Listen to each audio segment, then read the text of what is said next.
Baik, selamat pagi, selamat siang, atau selamat sore, teman-teman praktikan sekalian. Perkenalkan, nama saya Timothy Farah Lesmana sebagai salah satu asisten laboratorium elektronika UI. Di sini saya akan mempresentasikan tentang modul 8 dan 9 yaitu op-amp dan aplikasinya.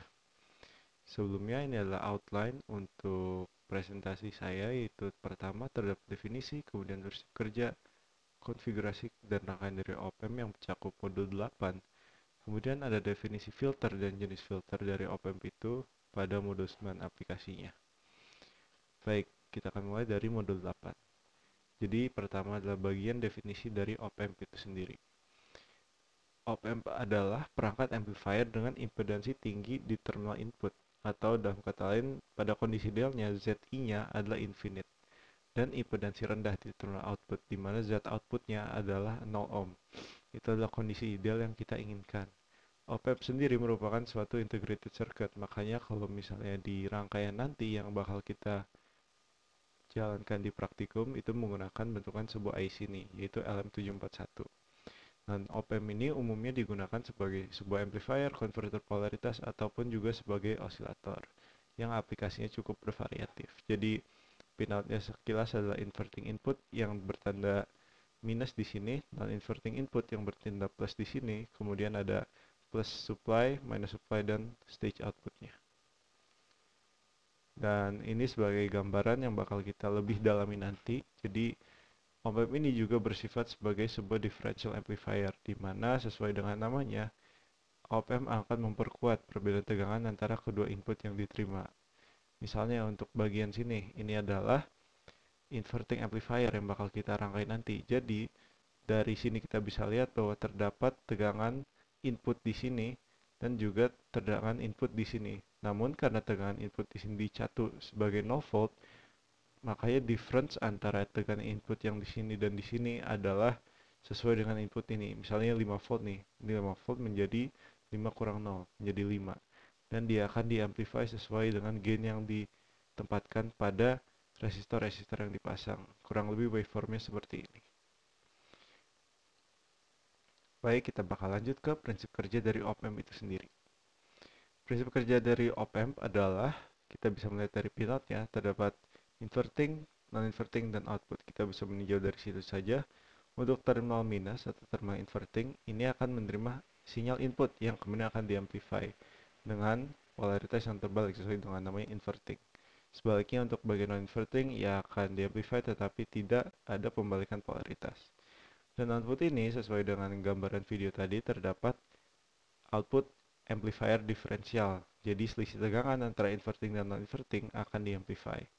Untuk menentukan outputnya kita dapat menggunakan persamaan ini yaitu output sama dengan gain ya atau AV dikali Vin. Di mana Vin ini juga termasuk sebagai selisih antara pin inverting dan non-inverting yang kita catu pada MOSFET. Selanjutnya untuk prinsip kerja dari op-amp kita juga harus mengetahui karakteristik op-amp ideal.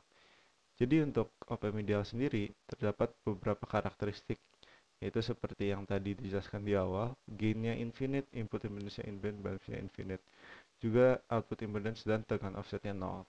Sementara untuk di kondisi yang realnya kita mengacu pada op-amp LM741 yang kita akan pakai di praktikum yaitu open loop gainnya sekian, input impedance sekian, dan seterusnya untuk parameter karakteristik lainnya.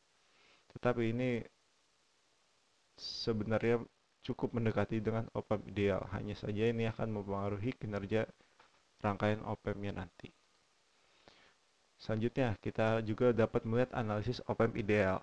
Jadi di op-amp ideal sebenarnya yang kita sudah sebutkan tadi, dijelaskan tadi, yaitu terdapat input impedance yang sangat tinggi, sehingga ini akan menyebabkan arus yang masuk pada kedua pin input menjadi 0. Di sini dapat dilihat I1 sama dengan 0 dan I2 juga sama dengan 0. Karena kedua input ini memiliki arus yang 0, makanya tegangan antara kedua input ini juga akan menjadi 0. Sehingga V1 dan V2 dapat disamakan di sini. Dan ini menjadi kondisi op-amp ideal yang bakal kita turunin lagi buat memperoleh kondisi-kondisi op-amp pada rangkaian selanjutnya. Selanjutnya ada bagian konfigurasi dari op-amp. Konfigurasi dari op-amp sebenarnya dibagi menjadi dua saja, yaitu menjadi open loop dan closed loop. Open loop adalah kondisi di mana tidak ada resistor feedback atau kondisi feedback dari output. Jadi input dan output saja. Kalau untuk open loop. Sementara untuk closed loop itu terdapat stage input dan output yang mengacu kembali pada input atau feedback loop di sini. Jadi ini termasuk sebagai konfigurasi closed loop. Untuk membahas tentang konfigurasi, kita bakal langsung saja membahas tentang rangkaian yang menggunakan konfigurasi open loop. Konfigurasi open loop di sini adalah open loop komparator. Jadi komparator secara ringkas saja yaitu rangkaian di mana kita membandingkan atau mengcompare antara kedua input ini. Jadi kita di komparator umumnya terdapat V input dan V reference. Misalnya V reference saya adalah ini, yang di pin inverting atau minus. Reference saya adalah ground, berarti voltage reference saya adalah 0. Jadi misalnya saya menggunakan input 5 volt, 5 volt lebih dari tegangan reference lebih dari 0, V outputnya akan sebesar VCC yang diinput pada side positif.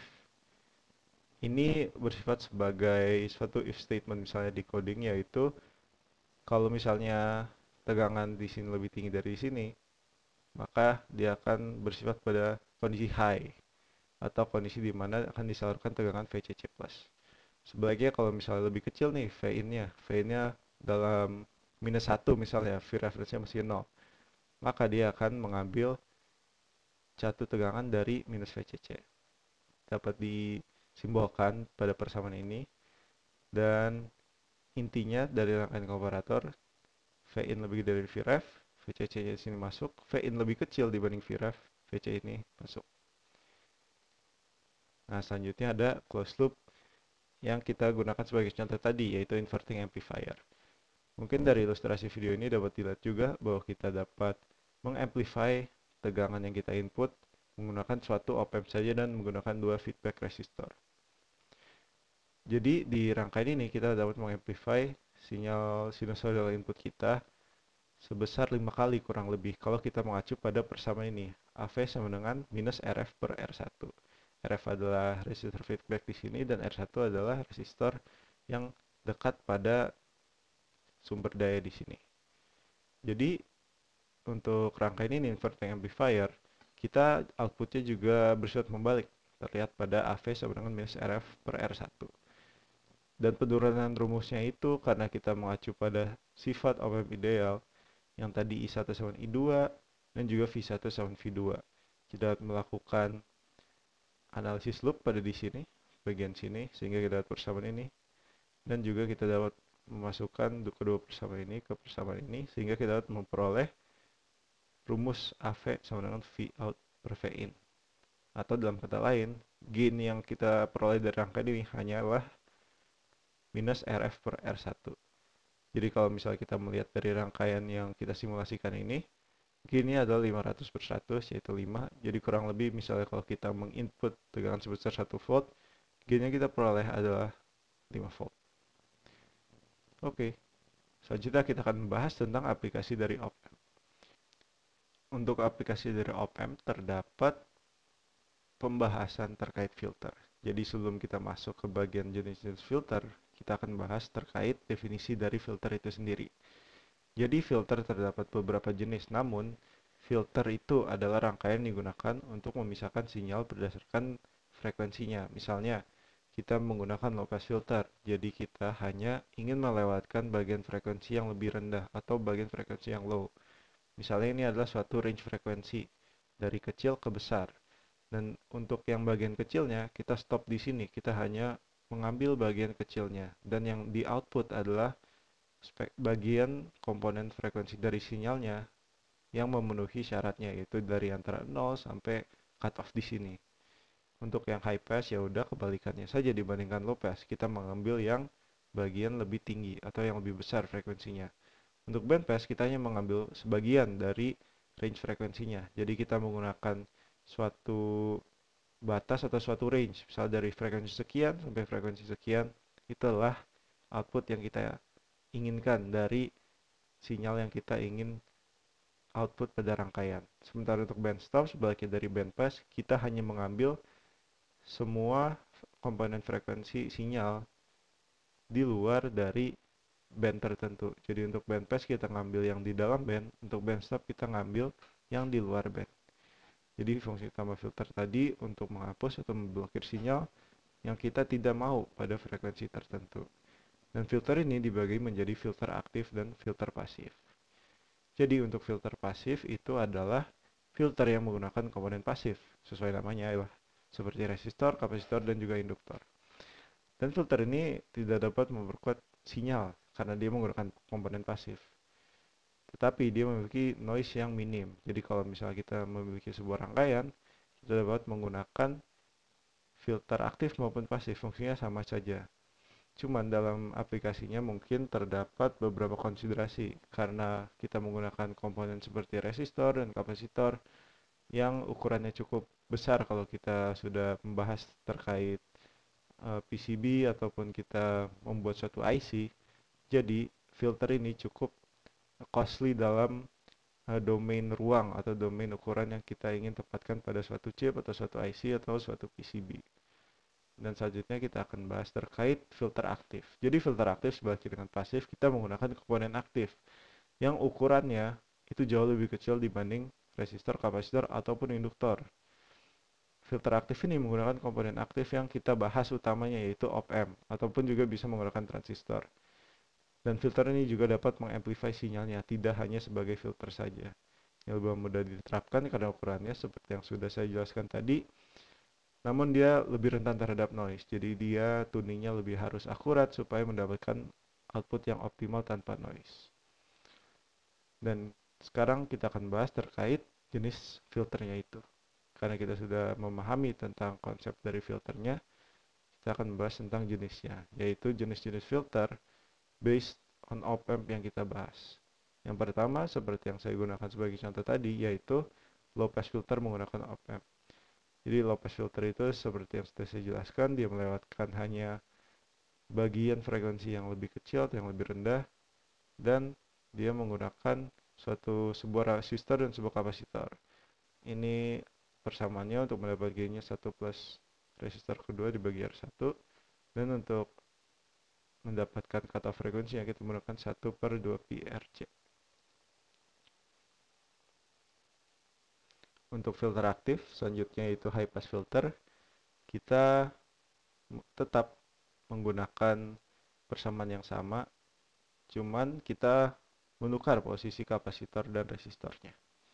Sama seperti yang saya telah jelaskan tadi, kita mengambil bagian frekuensi yang lebih besar saja.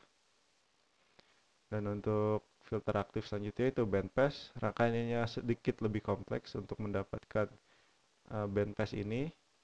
Dari segi persamaan kita mendapatkan gain sekian untuk mendapatkan frekuensi cutoff dari dua range, karena kita menggunakan bandpass, kita ingin mendapatkan bandnya itu, kita menggunakan dua persamaan frekuensi cutoff. Selanjutnya untuk filter aktif di band stop filter, jadi sebaliknya dengan bandpass, kita dapat menggunakan dua jenis filter yaitu low pass dan high pass untuk membentuk band yang kita tidak inginkan. Jadi kita mengambil saja bagian low pass dan high passnya dan kita gabungkan menggunakan summing amplifier di sini. Baik, mungkin itu saja dari saya untuk video modul ini. Cukup singkat dan saya berharap bahwa video modul ini dapat bermanfaat bagi para praktikan sekalian. Kurang lebih mohon maaf, terima kasih atas perhatiannya.